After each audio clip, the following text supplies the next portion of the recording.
Assalomu alaykum, bola yaxshimisizlar? Xo'p, sizlarga bugun Payrevitni o'zini uстановка qilish unchalik qiyin emas. Просто manzilini ko'rsatsam bo'ldi sizlarga, xudo xolasa. Chunki hech qanaqa bir crack qilish, shunga o'xshagan narsasi shart emas bunga. Просто установкani bosasizlar установка qilasizlar, okey qilib ketsanglar, bo'ldi, shuni o'zida установка tushadi o'zi. Revitga o'zi moslashadi va u o'zi Revitga kiradi o'zi. Bu narsani hech sirli joyi yo'q demoqchimanda. Hop, buning uchun prosta misol uchun sizlarga ссылкасini tashlab qo'yaman. Mana GitHubdan olsanglar bo'ladi. GitHub deyiladi bu yerda. Payrevit 5.3.1 versiyasi chiqqan. Mana shu misol uchun Payrevit installer admin users degan narsasi bor.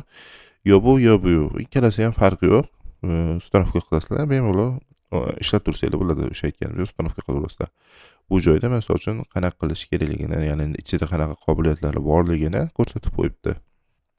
Endi men ishlatadiganim shaxsan o'zim ko'pini ishlatmayman, lekin sizlarda misol uchun o'rganib, bu narsani keyinchalik chuqurroq o'rganib ishlatishinglar mumkin. Chunki bittagina faqat hatch yaratish uchun ishlatilmaydi bu. Shuning uchun. Xo'p, shu yerdan yuklab olasizlar bo'ladi. Ссылкасini tashlab qo'yaman sizlarga buni. Mana shu ссылкani yokida shunchaki Payrevit deb yozsanglar ham chiqadi shu narsa. Misol uchun mana Payrevit deb yozsam, anda GitHub chiqadi. github.uz.com dan kirsanglar, to'g'ridan to'g'ri o'sha joyga kirgizib beradi sizlarga. Mana shu joyga kirgizib beradi. Xo'p, endi bu yoqqa o'tsak. Hozir o'zimga shtrixovka yasayotganimda esimga tushib qoldi. Shunga shtrixovkada ko'rsataman sizlarga qanaqa qilinishini. Misol uchun polda однополосный и двухполосный и трехполосный degani bor laminatda. Misol uchun mana yerda ko'rsatilgan laminatda bu двухполосный degani. Misol uchun buni boshqachasi ham bor. Двухполосный emas, трехполосный bor. Misol uchun kirib, любой, misol uchun marketplace yoki shunga o'xshaganlarga kirib turib, misol uchun o'zini ishlab chiqaruvchisiga shu yerdan kirib turib ishlatsa bo'ladi. Misol uchun Google'da o'ziga ham yozsam chiqadi bu narsa. Har xil kataloglar chiqarib beradi. Misol uchun двухполосный, трехполосныйga hammasiga chiqarib beradi. Xo'p, misol uchun mana buni birontasiga kiraman. Shu mahsulot haqida ma'lumotlar beriladi. Misol uchun necha kilogramm, razmeri 193, 7 mm qalinlikda, o'sha narsalar hammasi ma'lumotlari kiritiladi. Misol uchun 1282 ga millimetr ekan, 193 millimetr ekan. Qalinligi толщинасы 7 millimetr ekan. Ya'ni mana shuni aytibdi. Rangi oreh deb qo'yilgan. Oreh rangida bu klass 33 ekan. Shu 1 metr kvadratga одна упаковка 2 deb qo'yibdi. Bunisi bilmadim. Endi kolleksiyasi shunga o'xshagan narsalar bor. Bizga prosta buni joy chuqurlashimiz shart emas. Biz biladigan narsamiz prosta buni shtrixovkasini yashirimiz kerak. Misol uchun xuddi shu anaqada yasab olganman. Misol uchun mana 1282 ga 193. Demak, buni yasab olaman shu joyda o'zi. Misol uchun oddiy chiziq bolalar.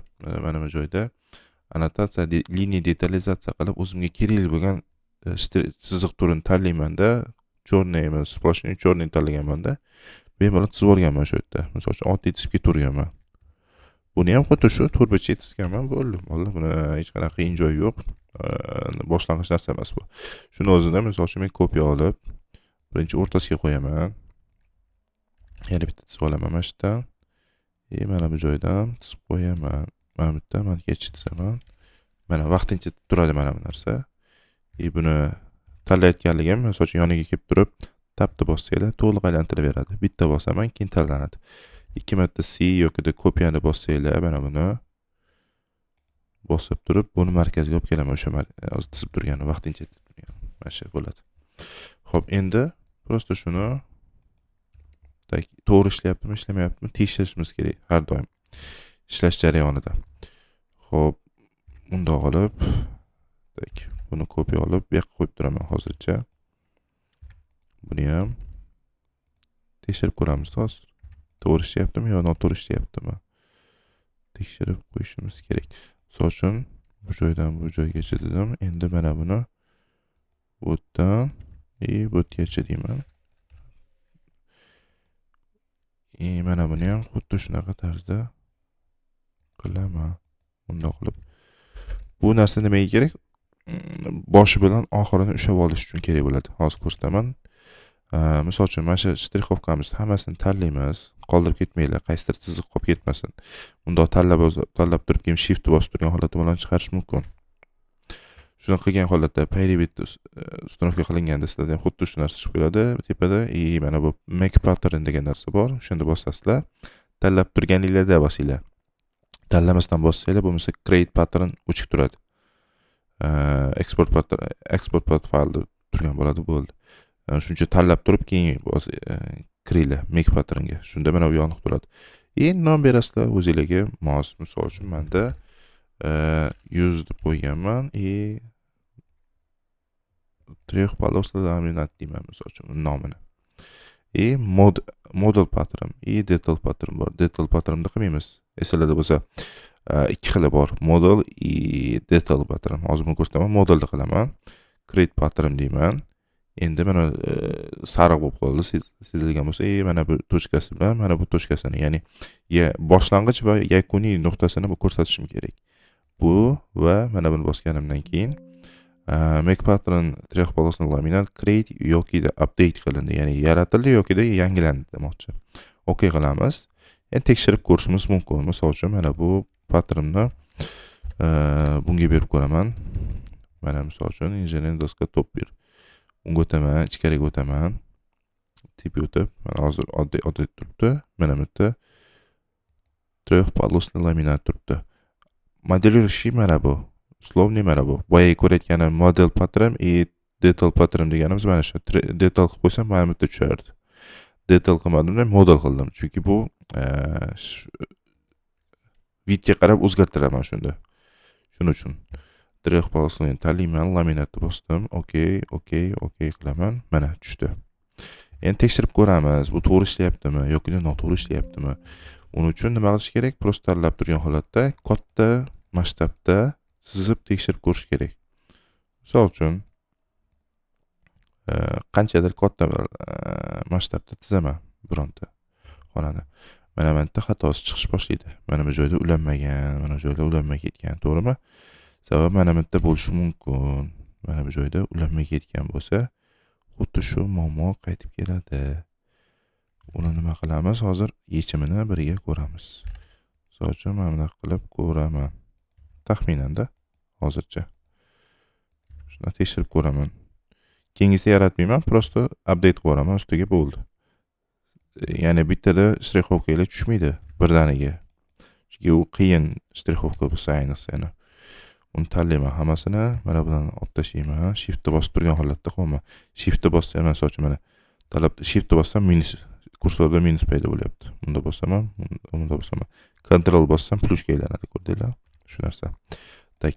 Yana o'shanga Payribit make patternga kiraman. O'zimga o'sha bor anaqamni tanlayman. Xo'sh, 103 tanlayman. Shu holatda qoldiraman. Create pattern mana burchi bilan mana burchini bosaman. Mana bu ham o'zgaradi shunda. Mana.